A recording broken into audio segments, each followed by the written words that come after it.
matter of building churches. The Kiambaa church that was burnt in 2007 in the outskirts of Ruto's village remains in ruins about 15 years later.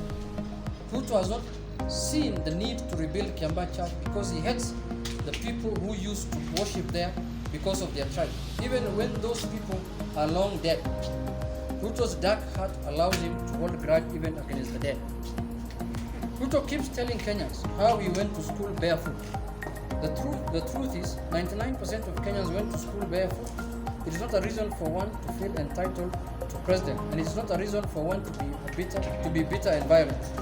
At least this country, with its foundation laid by Jomo Kenyatta, Oginga Odinga, Daniel Arap Moi, among others, afforded Ruto a chance to go to school. Millions of Ruto's age mates never had that chance even to go to school barefoot. We expect gratitude, not the bitterness we are seeing. Umeona mambo ambayo imefanyika katika nchi yetu jana. Umeona vile ambaye watu walikufa, watu wawili, Wakenya wawili wamepoteza maisha yao katika njia ya utatanishi, katika njia ambayo haifai. Na hii ni mambo ambayo isiposimamishwa sahihi mapema itakuja kumaliza nchi. Na vile mnavyojua, Deputy President yeye sio mgeni kwa mambo kama hii. Hii ni tabia yake ya kawaida.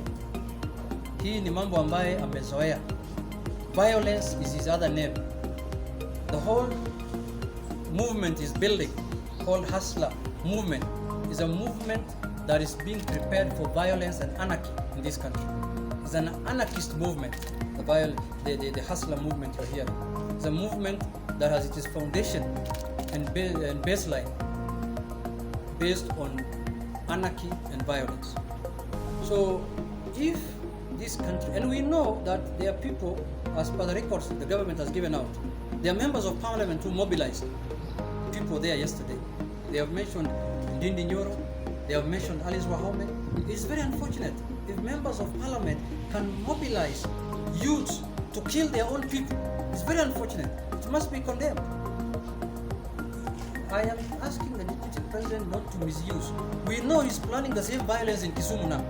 He has sent one Eliud Owalo to Kisumu to go and mobilize for him youths so that he can cause another mayhem and anarchy in our region.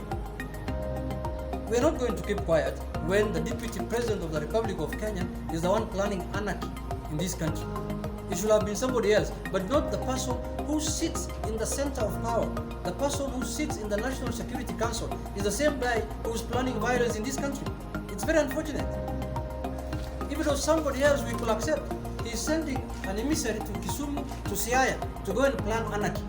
He has been meeting youth all of the week, this weekend, giving them money, telling them that, there must be violence in this place by the time the Deputy President comes. So, with those few remarks, I want to say that this is the beginning of rebuilding and uniting our country.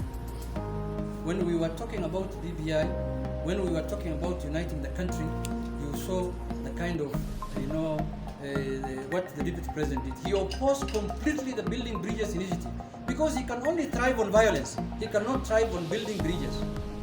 He can only thrive on violence. When he hears building bridges, he becomes sick. My last is the churches, kanisa, na miskiti, munaharibu nchi yetu. You cannot be the basis of violence in this country. You should not invite people who are coming to cause violence to the mosque, to the churches. Even God will not accept your prayers. Which God is that listens to violence, prayers and violence? Which God is that? It's not the God I worship myself. This must be a different God. This must be a God that's only found in Karen or in Sugoi. It can't be a God that's in this country, that believes in violence, that his churches, his mosques thrive in violence. That must be a new God that's meant only for 2022.